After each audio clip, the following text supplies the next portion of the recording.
The world is a dark place, filled with pain and suffering that can make you question everything.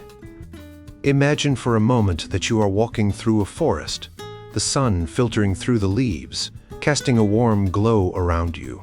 Suddenly, you come across a clearing where a child is lying injured and crying. You rush to help, but as you approach, you realize there's nothing you can do. The child is beyond help. The scene is so shocking, it makes you question the very existence of a loving God. If God is all-powerful and all-good, why would He allow such a thing to happen? This is the problem of evil, and it's a question that has haunted philosophers, theologians, and everyday people for centuries. It's a question that can make you doubt everything you've ever believed in. But what if there's more to the story? What if the existence of evil doesn't necessarily mean there is no God, but rather that there's a deeper, more complex reason for it? In 1979, a philosopher named William Rowe wrote a paper that shook the foundations of this debate. He introduced something called the Moore switch, named after the philosopher G.E. Moore. The idea is simple but powerful. Even if the existence of evil seems to count against the belief in God, it might not do so when you consider everything else you know. In other words, the evidence of evil can be outweighed by other evidence that supports the existence of God. Think of it like a balance scale. On one side, you have the weight of evil pulling down and making you doubt. On the other side, you have all the other reasons to believe in God, like the beauty of the world, the moral law within you, and the deep personal experiences of faith. If the weight on the other side is strong enough, it can tip the scale back in favor of God's existence. Rowe's idea was originally applied to what's called the evidential problem of evil. This is the idea that the existence of evil provides evidence against God's existence. But as we'll see, the Moore switch can be applied to the logical problem of evil as well. The logical problem of evil argues that it's logically impossible for an all-good, all-powerful God to exist in a world with evil.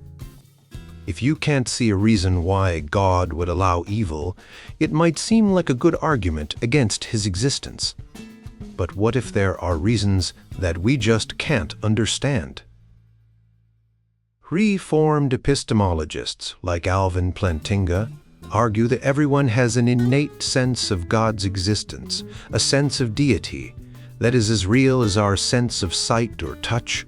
For Christians, this sense is strengthened by the internal testimony of the Holy Spirit, which gives them a deep, personal assurance of God's presence. This evidence, they say, can be so strong that it overwhelms any doubts raised by the existence of evil. For example, imagine you're in a dark room and you can't see anything. You might think the room is empty, but then someone turns on a light and you see that the room is full of beautiful, intricate designs. The darkness didn't prove the room was empty. It just meant you couldn't see the beauty that was there. Similarly, our inability to see God's reasons for allowing evil doesn't mean those reasons don't exist. It just means we can't see them. This idea can be combined with other defenses, like the mystery defense. This defense suggests that it's not surprising that we can't understand God's reasons for allowing evil because God's wisdom and knowledge are far beyond our own. If it's only a little bit surprising, then the evidence against God's existence is easily outweighed by the evidence for His existence. But the problem of evil isn't just about abstract, philosophical arguments. It's about real human suffering. One of the most famous defenses is the free will defense, which argues that God allows evil because He values our free will. If God always intervened to prevent evil, we wouldn't have the freedom to make real choices, and without real choices we can't grow and develop as moral beings. This defense is often associated with the idea of libertarian free will, where our choices are truly free, and not determined by anything else.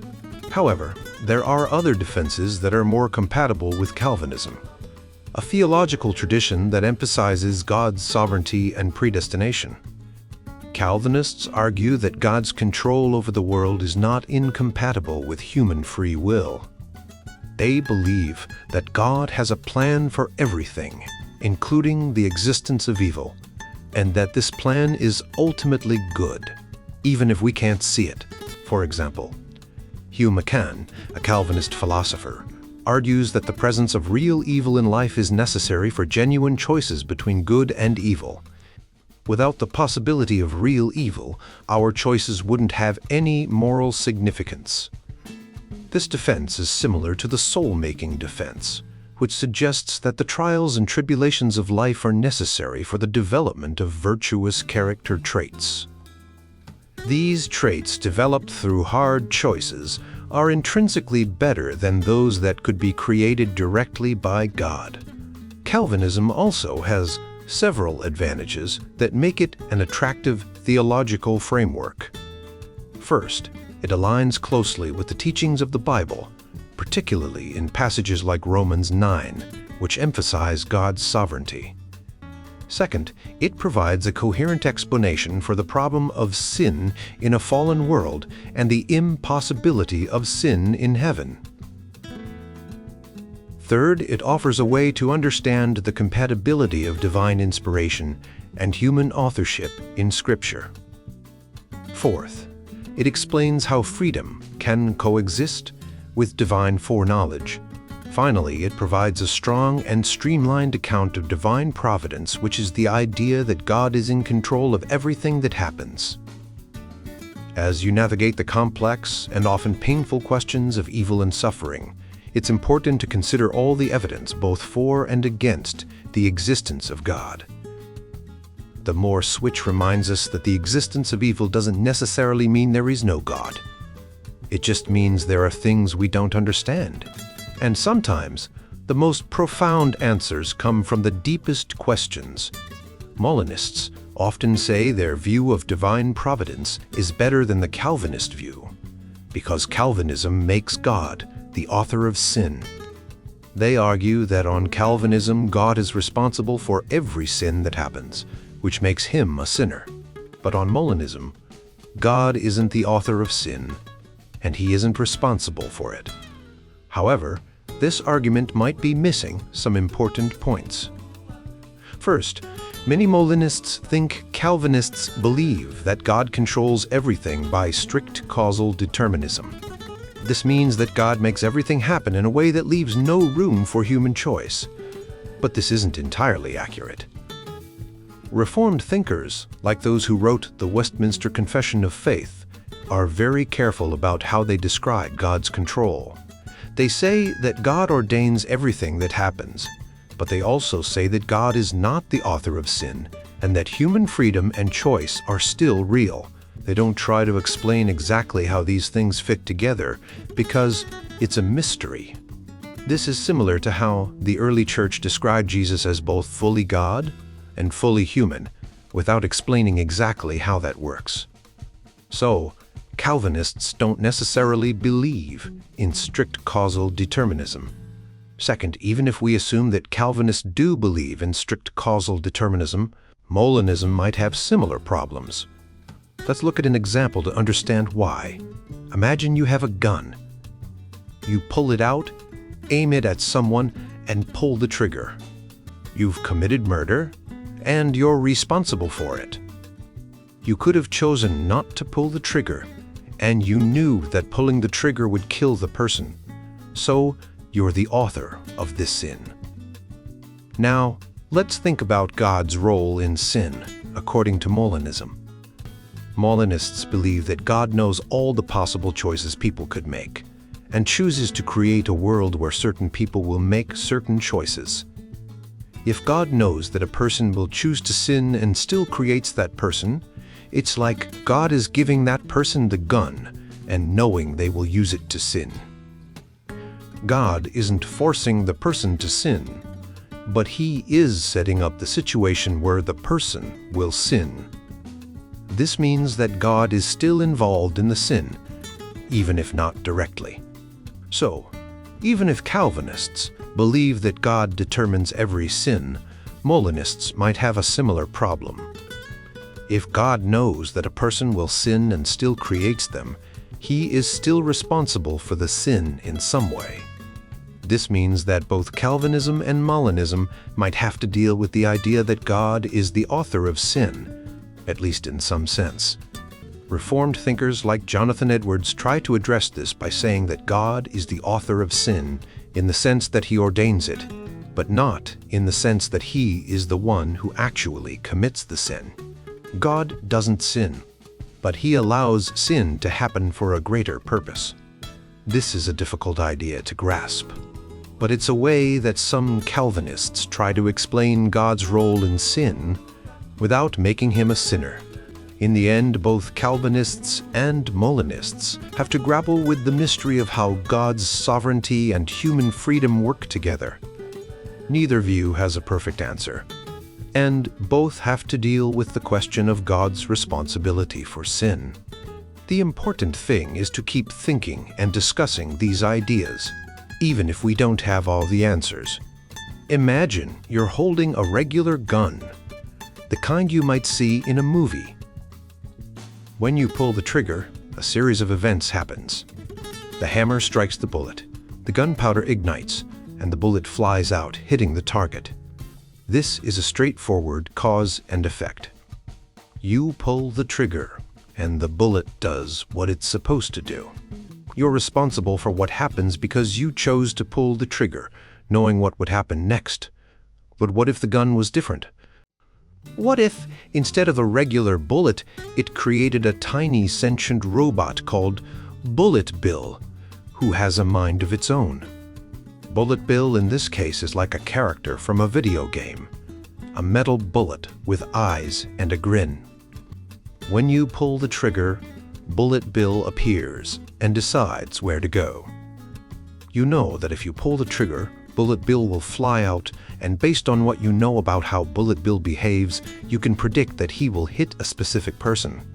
Now, let's think about this step by step. In both cases, you're the one pulling the trigger. You're the one making the choice. But in the Bullet Bill case, there's an extra layer. Bullet Bill has a will of his own. Does this change your responsibility? First, in the regular gun case, you rely on the laws of nature to do their job. When you pull the trigger, you expect the bullet to follow the laws of physics. It will fly straight and fast because of the explosion and the shape of the barrel. These laws are like rules that the universe follows, and you count on them to work every time. You didn't create these laws, but you use them to achieve your goal. In the Bullet Bill case, you're relying on something similar, but instead of the laws of physics, you're relying on what Bullet Bill will choose to do.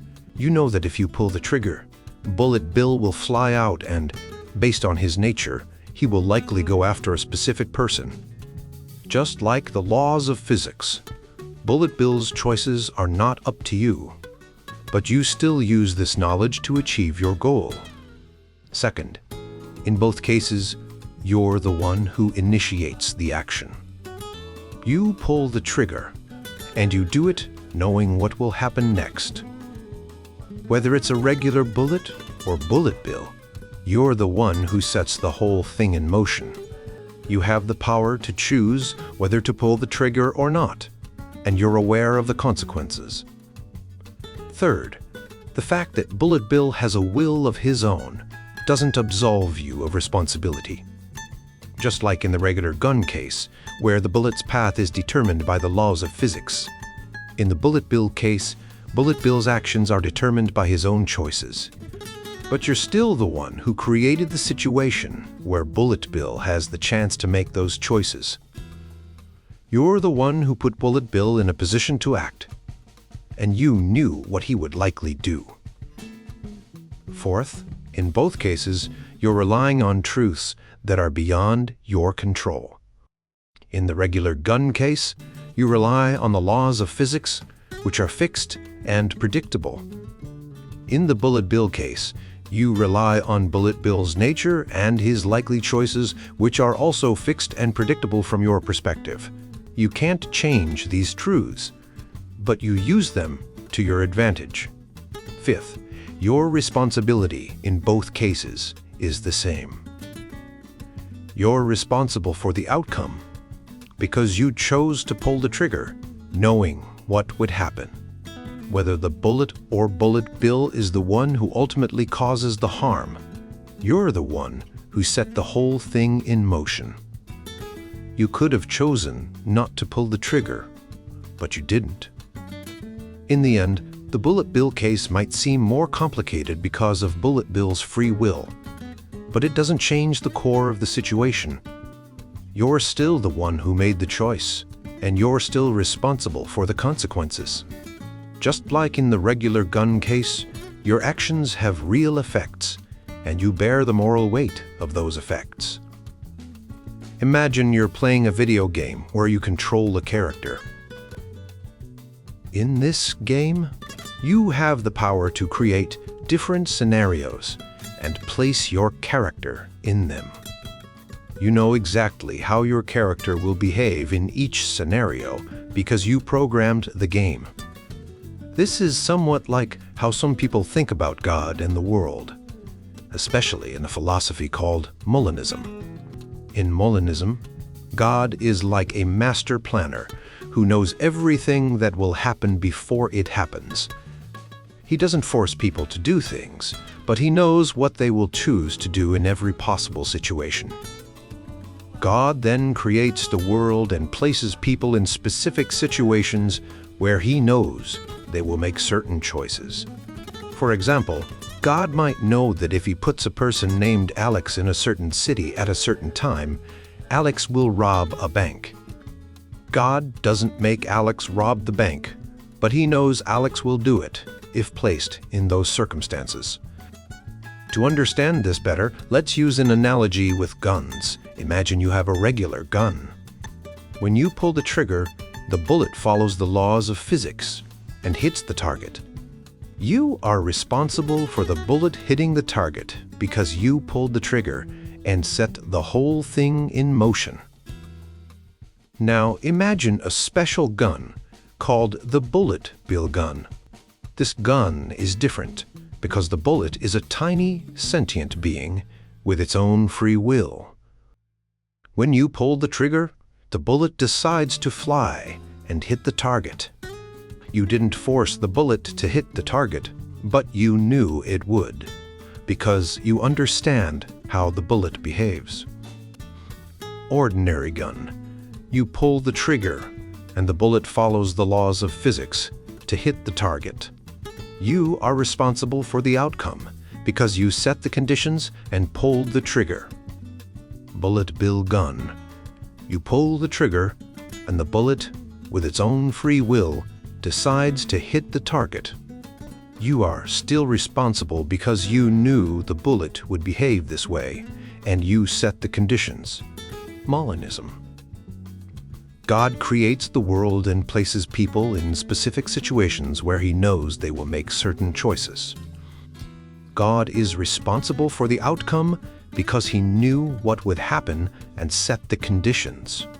Some might say, but in Molinism, people have free will, unlike the bullet in the Bullet Bill gun.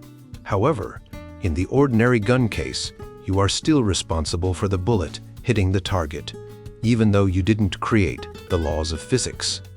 Similarly, God is responsible for the outcomes in Molinism because he created the people and placed them in the situations where he knew they would make certain choices. Another objection might be, in the ordinary gun case, the bullet has no choice, but in Molinism, people can choose differently. However, God creates the people he knows will make the choices he wants. Even if there are other possible worlds where people make different choices, God chose to create this world where they make these specific choices. Someone might argue, causation requires the laws of nature, which are present in the ordinary gun case, but not in Molinism. However, causation doesn't always require laws of nature. God can cause things to happen without using the laws of nature, just like you can cause the bullet to hit the target without creating the laws of physics.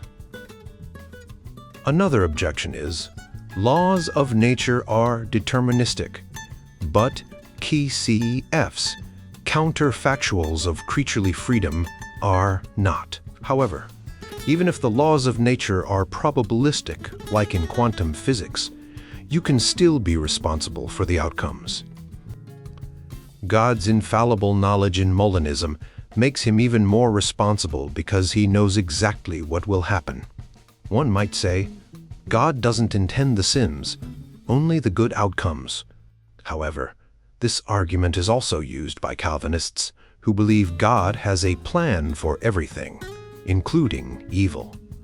The key point is that intentions are not closed under known entailment. Just because God knows something will happen doesn't mean he intends it to happen in the same way a human does. In the end, the Molinist view of divine providence, where God knows and sets up situations for specific outcomes, is very similar to the ordinary gun and bullet bill gun cases. In each case, the person pulling the trigger or creating the world is responsible for the outcomes, even if they didn't directly cause the final action. This raises questions about God's responsibility for the sins that occur in the world, just as you would be responsible for the bullet hitting the target in both gun cases. The idea that God is the author of sin is a tricky one, especially when we talk about theological views like Molinism and Calvinism. Let's dive into this a bit more. Molinism tries to blend the idea that God has a detailed plan for everything, like Calvinism, with the belief that humans have free will, like Arminianism. Molinists want God to be in control of everything, but they also want to avoid saying that God is responsible for the bad things that happen. They believe God knows everything that will happen, including the choices people will make. And he uses this knowledge to guide history in a way that aligns with his plan. However, some people argue that this doesn't really solve the problem. They say that if God knows exactly what will happen, and he still allows it, he is still responsible for it. For example, if you know your friend is going to make a bad choice, and you let them do it, you might still feel responsible for the outcome. One of the main issues is the authorship of sin. Objection. This objection says that if God knows everything and controls everything, he must be the one who makes sin happen. Molinists try to avoid this by saying that God only permits sin, but he doesn't cause it. They argue that God can be responsible for the good outcomes without being blamed for the bad ones. But is this really different from what Calvinists believe? Calvinists also say that God is in control of everything, but they are more open about the idea that God might be the cause of both good and bad things. They use different strategies to explain why God isn't to blame for sin, even if he allows it. For example, they might say that God's ways are mysterious and beyond our understanding, or that God's justice and goodness are so perfect that even allowing sin serves a greater purpose. Molinists can use these same strategies to explain their view.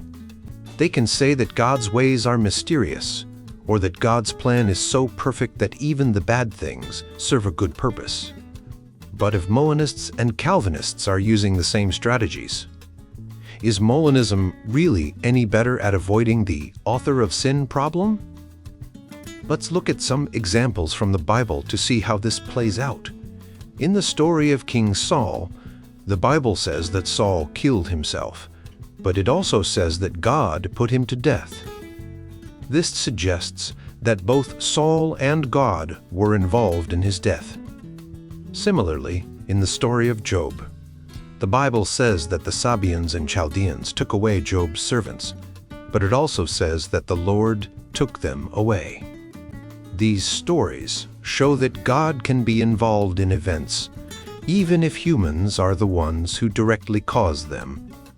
Molinists might say that God only permits these things to happen, but the Bible seems to suggest that God is more actively involved. If God brings about these events, even if they involve human sin, it's hard to say that he isn't at least partly responsible. In the end, both Molinists and Calvinists face the same challenge: how to understand God's role in the world without making him the author of sin. Some people think that the differences between these views are not as big as they seem. They argue that both views have to grapple with the same difficult questions, and that the solutions they offer are often very similar.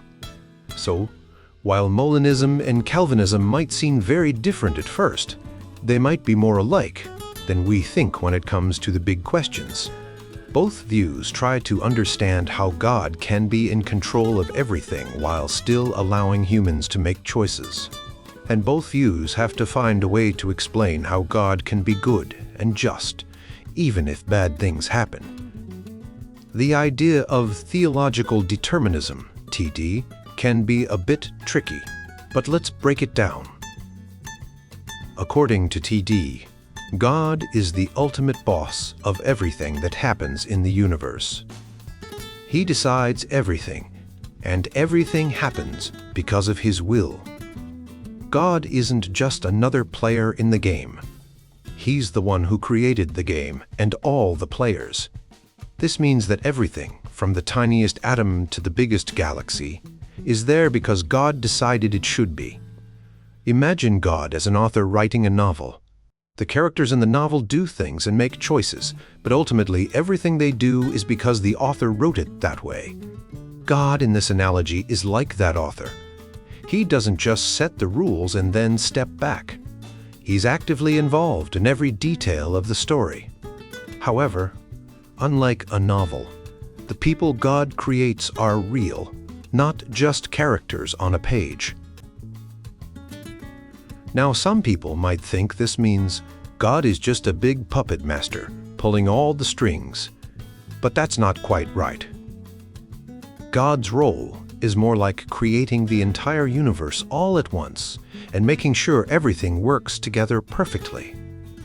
Think of the universe as a giant block of space-time, and God is the one who zapped the whole block into existence. This means that every moment, every event, and every decision is part of God's plan from the very beginning. In this view, God's role is different from the way things work in the world we see.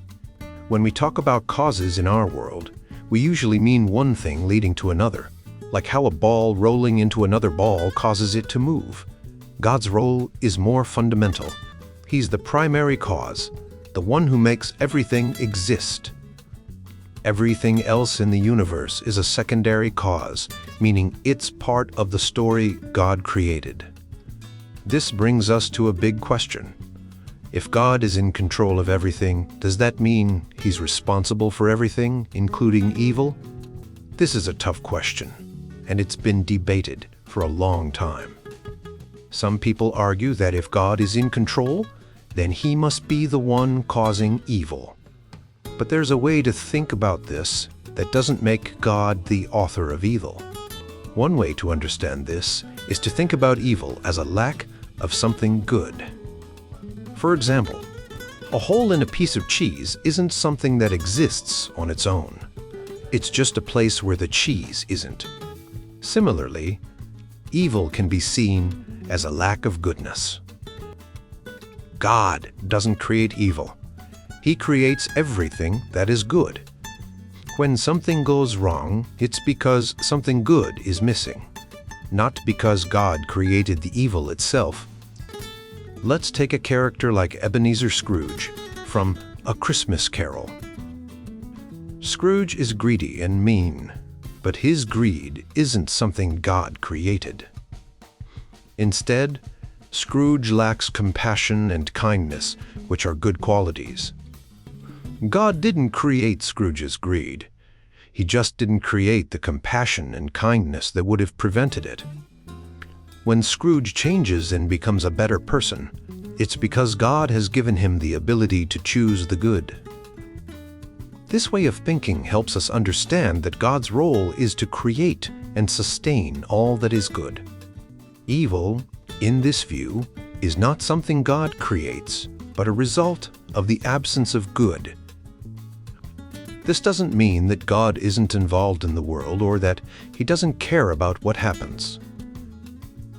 It means that God's role is to bring about the good, and He does this by giving us the ability to choose the good, even when we sometimes choose the opposite. So when we think about theological determinism, we can see that God's role is more complex than just being a puppet master. He's the creator and sustainer of all that is good, and He works through the choices we make to bring about His plan. This helps us understand how God can be in control of everything without being the author of evil. In the story of Scrooge, we see how a person can change from someone who values both wealth and love to someone who only cares about money. Scrooge's choices over time led him to become a miser, which distorted his relationships and made him a lonely, unhappy man. This transformation can be seen as a kind of moral disease that eats away at his soul bit by bit. When we talk about evil, one of the oldest and most influential ideas comes from a man named Augustine. He believed that evil is not a thing in itself, but a lack or absence of good. For example, holes in Swiss cheese are not created by the cheesemaker. They are simply spaces where the cheese is not. Similarly, Augustine thought that when we see evil in the world, it's not something God created, but rather a lack of something good that God intended. This idea helps explain how God can be good and still allow evil to exist. God doesn't create evil, but He allows it because He doesn't force everything to be perfect. Just like a cheesemaker doesn't force every piece of cheese to be solid, God doesn't force every person to be good. This way, God can be seen as not responsible for the evil that happens because He's not the one causing it. However, some people think this explanation is too simple. They argue that if God created everything, He must be responsible for everything that happens, including evil. To understand this better, let's think about a car accident. If one car is moving and hits a stationary car, we usually ask, whose fault is it? The answer depends on the context. If the stationary car was stopped at a red light, the moving car is at fault. But if the stationary car was stopped in the middle of a highway, it's the stationary car's fault. In both cases, the physics is the same, but the responsibility is different because of the context. In the same way, when we talk about God and evil, we need to consider the context. Augustine's idea that evil is a lack of good works only if we also believe that God doesn't owe us anything. If God doesn't owe us perfection, then He's not responsible for the evil that happens. This is a tricky idea because it means that God can create a world with evil in it, but He's not to blame for it. But what if God created someone like Judas, knowing that Judas would betray Jesus? Or what if God created Scrooge, knowing that Scrooge would become a miser? This raises a different kind of problem. It's not about whether God causes evil, but whether God intentionally brings about evil. This is a tougher question, because it's one thing to allow evil, but it's another to plan it. To address this, we can use a principle called the principle of double effect. This principle helps us understand when it's okay to do something that has both good and bad consequences. For example, a doctor might give a patient a strong painkiller to relieve suffering, knowing that it might shorten the patient's life. The doctor's intention is to relieve pain, not to end the patient's life. The same idea can apply to God. If God creates a world with good and bad things, He might intend the good things and merely foresee the bad things. Think of God as an author writing a story. The author decides what happens in the story, but the characters in the story have their own reasons for doing things. The author might write a scene where a character suffers to show how that suffering leads to compassion in another character. The author doesn't intend the suffering itself, but the good that comes from it. In the case of the fall and redemption, some people believe that God planned the fall so that He could show His glory through redemption. Others think that God didn't plan the fall, but responded to it with a plan of redemption. But there's another way to look at it. God might have considered different possible worlds and chosen the one that had the most good in it. In this world, the fall happens, but it's not the main point. The main point is the redemption that follows. So, when we think about God and evil, it's important to consider both the metaphysical idea that evil is a lack of good and the moral idea that God doesn't owe us perfection. God can create a world with evil in it, but He's not responsible for the evil because He doesn't intend it. Instead, He intends the good things and uses the bad things to bring about even greater good. In this chapter, we explore a big question about God and evil. Some people worry that if God decides everything that happens, including bad things, then God must be the one causing those bad things. This can be a tricky idea to understand, but let's break it down. First, we need to think about what God's role is in the world. Many people believe that God takes care of everything, big and small. This idea is called providence.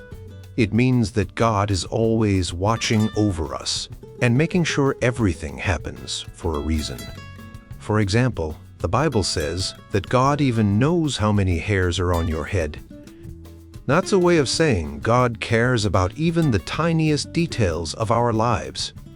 Now, some people think that if God is in control of everything, then He must be responsible for the bad things too. But that's not what many Christians, especially those who follow a view called Calvinism, believe. They say that God can be in control without being the one who causes the bad things to happen. One way to understand this is to think about how God and humans work together. Imagine you're playing a game where you have to make choices. God sets up the game, but you get to choose what to do. If you make a bad choice, it's still your choice, even though God set up the game. God doesn't force you to make that choice, but He knows what choices you will make. This idea is important because it helps us understand how God can be in control without being the one who causes evil. God can see what will happen, but He doesn't make you do the bad things. Instead, He allows them to happen, but He also has a plan to turn those bad things into something good. For example, in the Bible, there's a story about Joseph. His brothers sold him into slavery, which was a very bad thing. But later Joseph became a powerful leader in Egypt and was able to save his family during a famine. God didn't make Joseph's brothers do the bad thing, but He used it to do something good. Another way to think about it is to consider God's love. If God is loving, then He must care about what happens to us. Some people argue that if God doesn't control everything, then He's not really loving. But if God does control everything, then He must be responsible for the bad things too. However, Calvinists say that God's love is so great that He can control everything and still not be the one causing the bad things. He allows them to happen, but He also has a plan to make things right. This idea can be hard to accept, especially when we see a lot of bad things happening in the world. But for many people, It's comforting to believe that God is in control and that He has a plan, even when things seem really tough. In the end, the question of whether God is the author of evil is a deep and complex one. But for those who believe in Calvinism, the answer is that God is not the one causing the bad things. Instead, He is the one who can turn even the worst situations into something good. This belief helps many people find hope and comfort, even in the hardest times.